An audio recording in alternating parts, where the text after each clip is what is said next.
1971 में पाकिस्तान और ईस्ट पाकिस्तान के बीच में टेंशन्स बढ़ जाते हैं।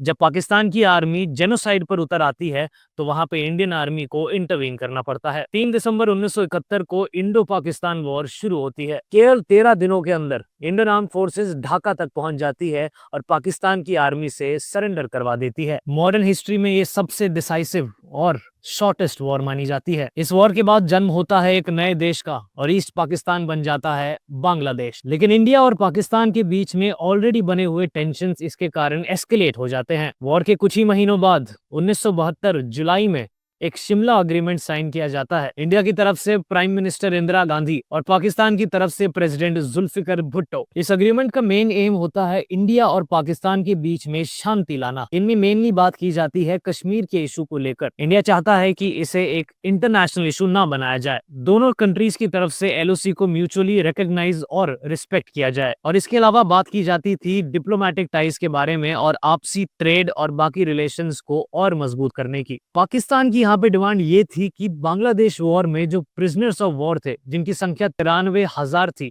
उनको रिलीज कर दिया जाए। अग्रीमेंट को लेकर पाकिस्तान पे भरोसा जताते हुए इंडिया ने सारे 93,000 प्रिजनर्स ऑफ वॉर को रिलीज कर दिया। वर्ल्ड वॉर 1 के बाद रिलीज किया जाने वाला ये सबसे बड़ा नंबर था। शिमला अग्रीमेंट को लेकर इंडिया का यही भरोसा था, जिसके ऊपर पाकिस्तान आज तक खरा नहीं उतरा। अग्रीमेंट होने के बाद भी समय समय पर पाकिस्तान की तरफ से सीज फायर को वायलेट किया गया है और 1999 में पाकिस्तान ने एलओसी को क्रॉस किया, जिसकी वजह से हमें कारगिल वॉर भी देखने को मिली। इसलिए जहां एक तरफ बांग्लादेश के लिबरेशन वॉर के लिए इंदिरा गांधी को प्रेज किया जाता है, सिर्फ भारत में ही नहीं बल्कि बांग्लादेश में भी, वहीं दूसरी ओर शिमला अग्रीमेंट जैसी नाकाम नेगोशिएशन के लिए उन्हें क्रिटिसाइज भी किया जाता है। कहा जाता है कि इस अग्रीमेंट में इंदिरा गांधी थोड़ी और सख्ती दिखा सकती थी।